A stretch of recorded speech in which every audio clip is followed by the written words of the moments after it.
और यार फिर से स्वागत है आपका आपके अपने चैनल सोशल मीडिया में। और जैसा कि हम देख रहे हैं अभी कोरोना वायरस को लेकर अलग अलग हमें वेरिएंट देखने को मिल रहे हैं।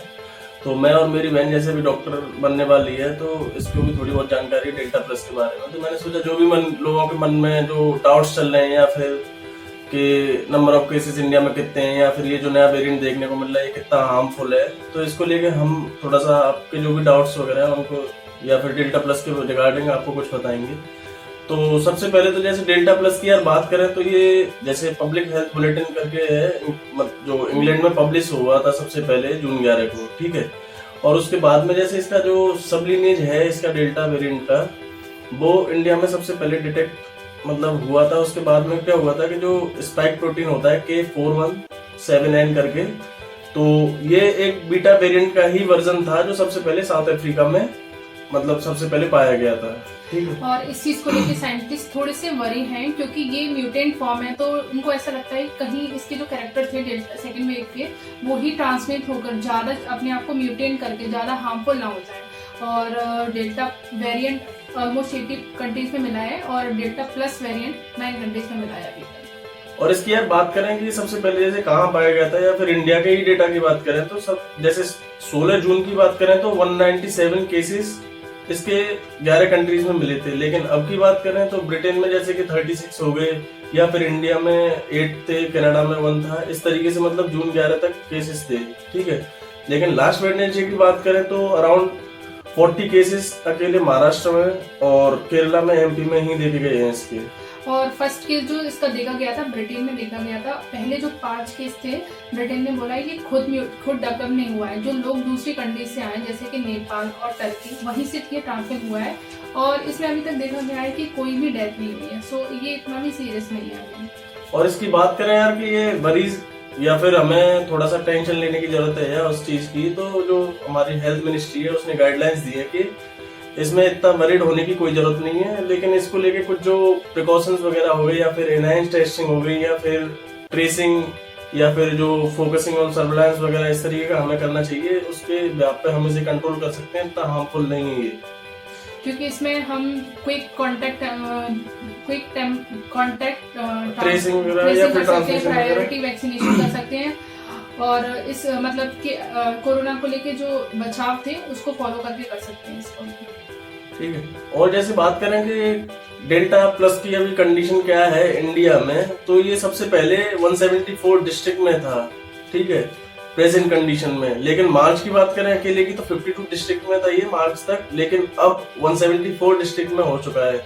और यहाँ तक कि जो ICMR के चीफ है उन्होंने तो ये तक बोल रखा है कि ये अराउंड 500 डिस्ट्रिक्ट में, लेकिन जो ट्रांसमिशन या फिर जो परसेंटेज है वो नियरली 5% के अराउंड है, ज्यादा नहीं है। तो इतना कोई ज्यादा घबराने वाली बात नहीं है कि हम ये देख सकते हैं कि ये वैक्सीनेशन के जो हमारे कोवैक्सीन कोविशील्ड ली है ये इसके प्रति सेफ है कि नहीं। हाँ, ये दोनों वैक्सीन इसके प्रति सेफ है क्योंकि जो अभी तक हमने जो वैक्सीन बनाई थी वो कोरोना वायरस के जितने भी वेरिएंट थे सब पे काम कर रही थी। तो अभी ये अंडर प्रोसेस है, लेकिन देखा गया है जितने भी केसेस हुए हैं उसमें 90% ये सक्सेसफुल हुई है अभी तक। तो ऐसा बिल्कुल नहीं है यार कि जैसे कई लोगों के मन में विचार है कि ये जो कोविशील्ड है या कोवैक्सीन है तो ये काम कर रही है या नहीं कर रही है। जितने भी वेरिएंट हमें देखने को मिल रहे हैं अल्फा बीटा गामा या डेल्टा, तो ये बिल्कुल काम कर रही है। ऐसा नहीं है कि जो अदर कंट्रीज की है स्पुतनिक हो गई या फिर और वैक्सीन हो गई वही काम कर रही है इन पे। इंडिया की वैक्सीन खूब अच्छे से काम कर रही है, तो इतना कोई सोचने वाली बात नहीं है कि जो अलग अलग वेरिएंट आ रहे हैं उनको लेके जो साइंटिस्ट वगैरह है वो अलग मॉडिफाइड वर्जन बनाएंगे, ऐसा कुछ नहीं है। ये हमारी जो वैक्सीन है वो ऑलरेडी इतनी काम कर रही है, ठीक है। और बात करें कि ये जो इंडिया में जो वैक्सीन वगैरह हैं ये जो नए नए म्यूटेशन या फिर जो नए नए वेरिएंट देख रहे हैं उनको भी काम कर रही है या नहीं कर रही है, तो बिल्कुल भी पैनिक होने की जरूरत नहीं है। प्रिकॉशंस वगैरह हमें लेने पड़ेंगे और जो भी कोविड एप्रोप्रिएट बिहेवियर वगैरह थे उनको लेके थोड़ा सा हमें अभी चलना पड़ेगा। आपको वो करना पड़ेगा जैसे कोविड एप्रोप्रिएट बिहेवियर, जैसे कि मास्क लगाना है, हैंड सैनिटाइज करना है, 2 गज की दूरी बनाए रखनी है, भीड़ वाली जगह पे नहीं जाना है और पूरे प्रिकॉशंस लेने हैं कोरोना को बचने के लिए। और वैक्सीन जिन लोगों को भी वैक्सीन लगी है, जिन लोगों को वैक्सीन लगी है उनको ज्यादा घबराने की जरूरत नहीं है और सबको ही वैक्सीन लगवाना है, क्योंकि वैक्सीन लगवाने से हो सकता है तुम्हें कोरोना हो जाए, लेकिन उसकी एफिशिएंसी है, मतलब ज्यादा सीवियर नहीं होगी। आपको माइल्ड सिम्टम आ सकते हैं, आपको हॉस्पिटलाइज होने की जरूरत नहीं पड़ेगी, वेंटिलेटर पर जाने की भी जरूरत नहीं पड़ेगी, अगर आपने कोवैक्सीन को सही समय पे ले लिया है और आप उसे लगा चुके हो कोवैक्सीन को। और यार जैसा हम देख रहे हैं कि थर्ड वेव की भी अभी बात चल रही है अक्टूबर नवंबर में, तो ये इसको लेके ये भी कारण हो सकता है, जो नए नए वेरिएंट दिख रहे हैं ये भी थर्ड वेव को लाने के लिए हाँ, डेल्टा प्लस हो सकता है कि ये थर्ड वेरिएशन के लिए काम आ जाए, लेकिन अभी श्योर नहीं है क्योंकि इसके डे बाई डे केस बढ़ते जा रहे हैं। तो उसको देख के तो अभी तो यही कर सकते हैं कि हाँ ये इसके लिए रिस्पॉन्सिबल हो सकता है। इसलिए लोगों को मतलब कि थर्ड वेव से बचाव के लिए सबसे जरूरी है। और ये कुछ लोग जैसा आपने देखा होगा कि अभी थर्ड वेव आ रही है, उससे पहले ही नहीं यार मनाली घुमाते हैं या नहीं शिमला घुमाते हैं, कहीं और चले जाते हैं। तो ये जितने भी लोग ये इस तरीके से हरकत कर रहे हैं वो सिर्फ और सिर्फ कोरोना वायरस या फिर जो भी नए नए वेरिएंट हमें देखने को मिल रहे हैं उसका कारण यही लोग हैं। क्योंकि इंडिया में एक्चुअली में है क्या, पॉपुलेशन इतनी ज्यादा है कि, और पॉपुलेशन और डाइवर्सिटी, या फिर हम बात करें जैसे साउथ में अलग कल्चर है, इधर अलग कल्चर है, तो ये नए नए वेरिएंट हमें इसी वजह से देखने को मिल रहे हैं कि इंडिया में डाइवर्सिटी इतनी ज्यादा है, या फिर लोगों का खान पीन या रहन सहन का तरीका मान लीजिए, तो अलग अलग वेरिएंट इंडिया में ही सबसे ज्यादा देखने को मिल रहे हैं। तो ये हमें सावधानी बरतनी पड़ेगी और हमें ही जिम्मेदारी लेनी पड़ेगी इस तरीके से जो भी नए वेरिएंट आ रहे हैं या फिर जो केसेस वगैरह हमें देखने को मिल रहे हैं उनको कंट्रोल करने के लिए। क्योंकि गवर्नमेंट कितनी भी गाइडलाइंस दे दे या फिर कितने भी रूल्स एंड रेगुलेशंस बना दे, एट लास्ट हम ही लोग ऐसे होते हैं जिनके लिए वो बनाते हैं। तो हम ही लोगों को जिम्मेदारी लेनी पड़ेगी कि ये हम आगे कैसे नहीं फैलाना है।